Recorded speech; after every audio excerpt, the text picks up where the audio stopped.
Hi అండి, welcome back to శివల్లి సోమ్ యూట్యూబ్ ఛానల్. ఎలా ఉన్నారు అందరూ?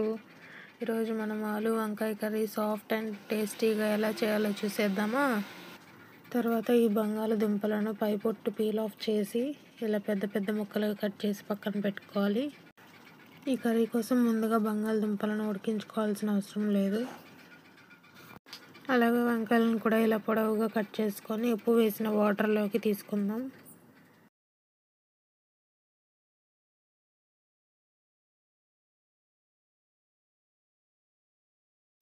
ఇప్పుడు ప్యాన్లో 2-3 టేబుల్ స్పూన్ల వరకు ఆయిల్ వేసుకోవాలి. ఆయిల్ హీట్ అయిన తర్వాత తాలింపు గింజలు వేసుకోవాలి.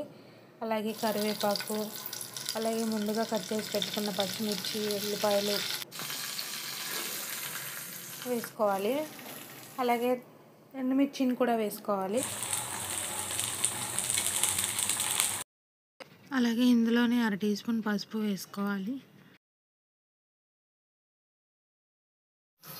ఆనియన్స్ అన్నీ బాగా ఫ్రై అయిన తర్వాత ముందుగా కట్ చేసి పెట్టుకున్న పొటాటోస్ని వేసుకోవాలి.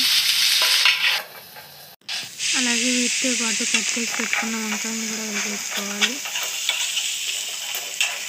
వీటన్నిటిని బాగా ఫ్రై చేసుకోవాలి.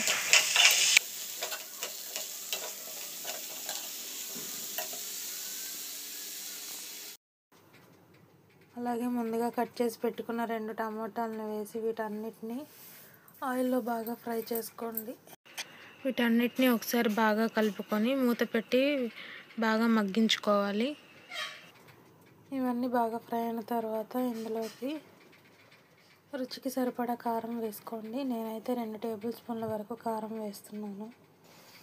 అలాగే ఇందులోనే రుచికి సరిపడా సాల్ట్ కూడా యాడ్ చేసుకోవాలి. నేనైతే 1.5 టీ స్పూన్ వరకు యాడ్ చేశాను. అలాగే 1 టీ స్పూన్ ధనియాల పొడిని కూడా యాడ్ చేసుకోవాలి. టమాటో అంతా బాగా మగ్గిన తర్వాత దీనిలోకి కొంచెం వాటర్ వేసుకోవాలి. ఈ కర్రీలోకి ఎక్కువ వాటర్ అవసరం లేదు. మరొక నిమిషం లో ఫ్లేమ్లో మసాలాలను కలుపుతూ ఫ్రై చేయండి. చివరిలో దీనిలో కొత్తిమీర కూడా యాడ్ చేస్తే చాలా రుచిగా ఉంటుంది. అంతే, ఎంతో రుచికరమైన బంగాళదుంప వంకాయ కూర రెడీ అయిపోయింది. మరి ఎలా ఉందో టేస్ట్ చేసేద్దామా.